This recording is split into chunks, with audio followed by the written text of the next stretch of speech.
Michael Lee's back here with you on SportsCenter, continuing our breaking news coverage of a potential trade between the Celtics and the Cavs that would basically swap the starting point guards for the two teams that faced off in last year's Eastern Conference Finals. Kyrie Irving going to Boston, Isaiah Thomas going to Cleveland, along with some other players and a draft pick. You take a look at these two players in terms of their head-to-head stat production.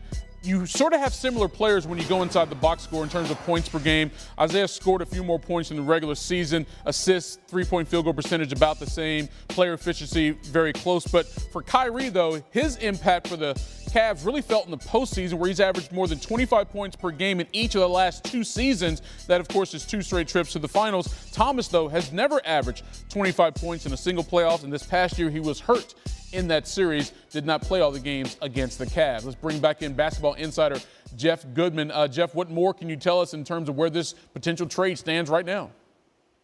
Yeah, the deal is done, Michael.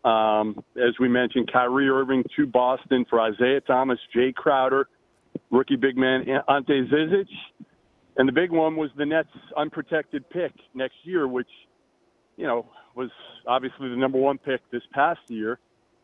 Where do the Nets fall next year? The East is certainly worse. Some people feel like the Nets won't be one of the bottom 3 or 5 teams, but the roster is certainly such that you can make a case that they're going to be in the mix for a top 3 overall pick. So that's the deal. Kyrie Irving goes to Boston.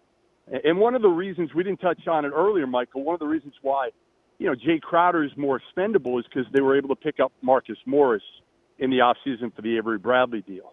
So got a couple. Go ahead. I'm sorry, Jeff, didn't mean to cut you off, but let me ask you this, because as we mentioned earlier, this is not the first time these two teams have been involved in trade talks in terms of swapping their point guards, Kyrie Irving for Isaiah Thomas. So why did it come together now when they couldn't get the deal done a few weeks ago? Well, I think, again, it was Boston's hesitation, Danny Ainge's hesitation to try to hold out to keep that Nets pick and the Lakers pick next year.